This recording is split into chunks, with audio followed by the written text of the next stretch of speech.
mom's house. So, welcome in.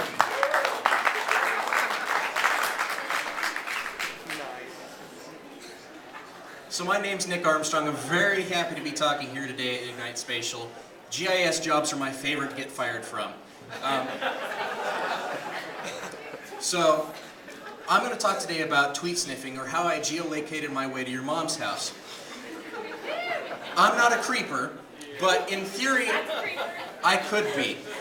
And I just like to have fun with things, and so my other idea for an Ignite topic was why Foursquare is like herpes for the iPhone, but that's a whole other topic and a whole other slew of badges. So when I say tweet sniffing, what I mean is tweet sniffing is surreptitiously spying on someone via Twitter, and it was coined by myself and Angel from Cohere. And what you see is when we publish something on the internet, it's completely different context to us than somebody who'd use it for the wrong purposes, like a crook.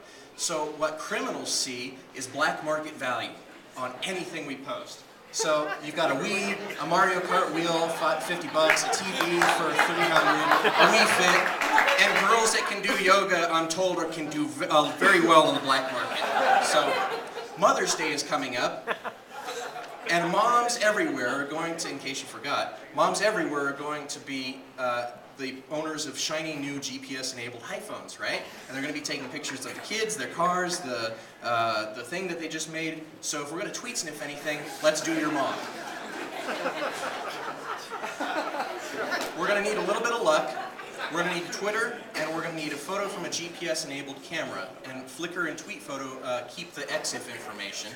And first thing we're going to do is search for your mom.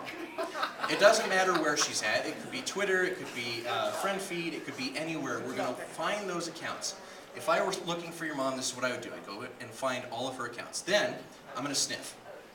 I'm going to find all of the pictures that she's ever posted. I'm going to find her Flickr account, search for the EXIF information on that, and gather all this information in one place. Then I'm going to look on Twitter to see where she's been tweeting from, where she's logged in at Foursquare, and so on. Then I'm going to verify. It's no fun to go and try and find somebody's mom to only end up at a lingerie store. It's an awkward moment. True story. So you always want to make sure to verify whatever data you've gotten, and make sure you wait, because you need as much information as possible. If you start off with very little information and decide that you can just go ahead, you're not going to make it happen.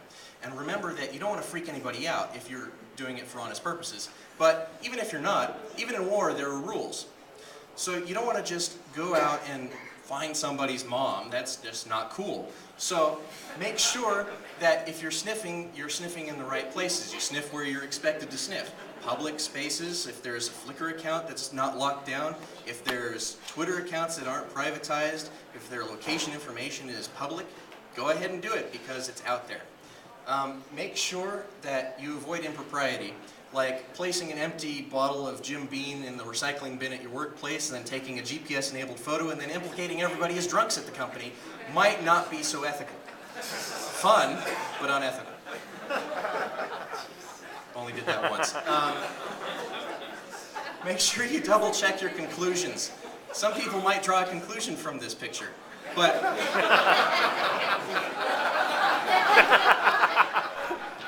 images that get resized on the internet, is particularly when they're posted through Twitter, their GPS coordinates can be wrong, so make sure that you know that.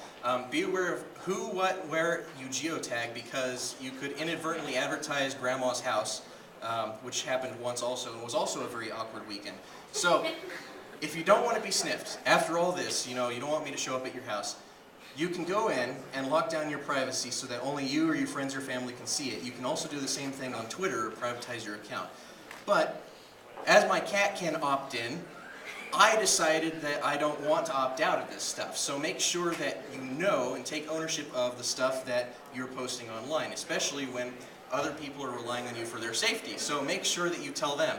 Because if horror movies have taught us anything, if you post to the internet a picture that is GPS enabled of a house that is snowed in that you cannot possibly escape from, that's when I'm going to show up. So, my name's Nick Armstrong, and thank you for allowing me to